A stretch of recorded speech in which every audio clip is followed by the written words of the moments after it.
Spider-Man does whatever a spider can, which apparently involves going emo and dancing goofily on a New York City street.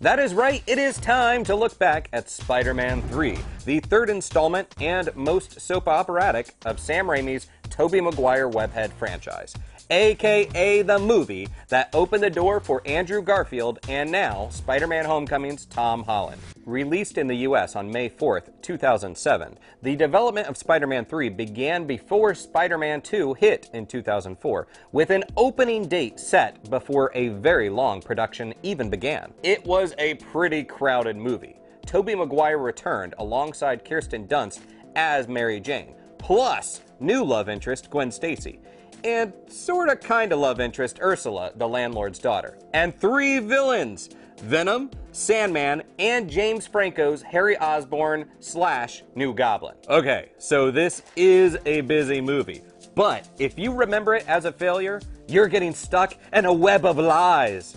See what we did there? While the movie did not receive as much critical praise as its predecessors, it was the highest grossing film in North America in 2007 and spun $890 million at the box office, more than any other Spider-Man movie, including Andrew Garfield's Amazing Spider-Man flicks. So why then does the movie have a reputation for not being good?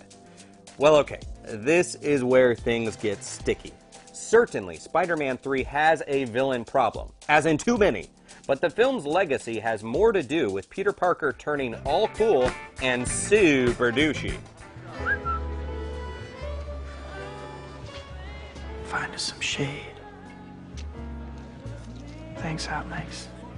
Raimi wanted Peter to discover he is not a sinless vigilante or above the criminals he captured, so the screenplay he wrote with brother Ivan and Alvin Sargent sought to make him see things as a little less than black and white, including the death of his beloved Uncle Ben. This is the man who killed your husband.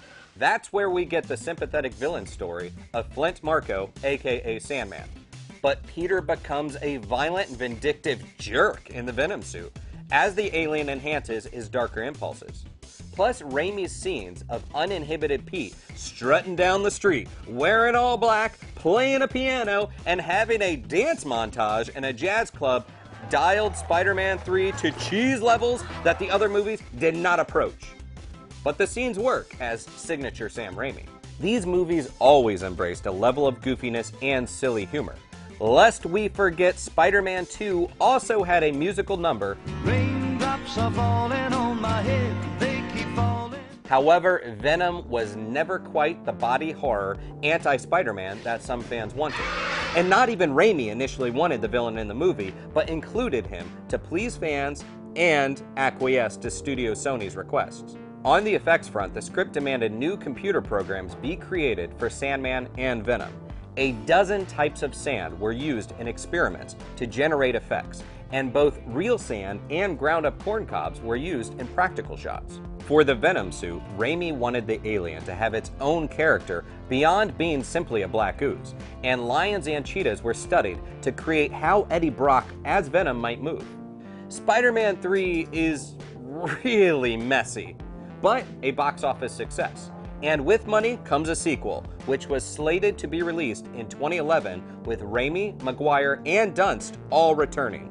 But the sequel fell apart when Raimi stated he could not hit the release date while maintaining creative integrity. So what was this proposed sequel going to look like?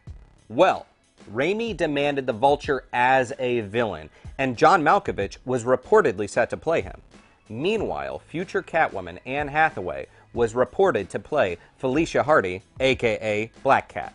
Last year, artist Jeffrey Henderson even shared storyboard art on Vulture fight sequences from the film. Also revealed that Bruce Campbell, who had cameos as different characters in each previous Raimi film, would be revealed to be the villain Mysterio. That would be in an opening montage that also included villains such as the Shocker, the Prowler, Old School Rhino, and maybe even Stiltman. After the sequel fell through, Sony immediately announced a Spider-Man reboot, with the script already in hand. That sent the web-slinger back to high school. This would eventually become 2012's The Amazing Spider-Man. But the saga of Spider-Man 3 does not entirely end there.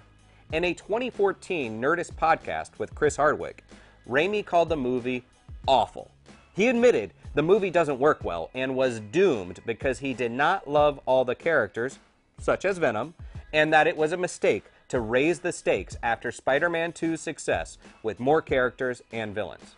Oddly enough, Spider-Man 3 popped up again in March 2017 when B-roll of a crowd reaction to Spidey saving Gwen Stacy ended up in a trailer for the sci-fi movie Life.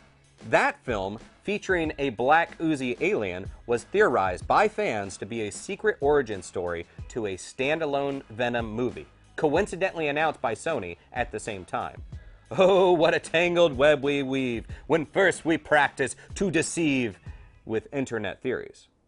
As for Spider-Man 3, while it did not exactly leave our spidey senses tingling, it is not as venomous as you may remember.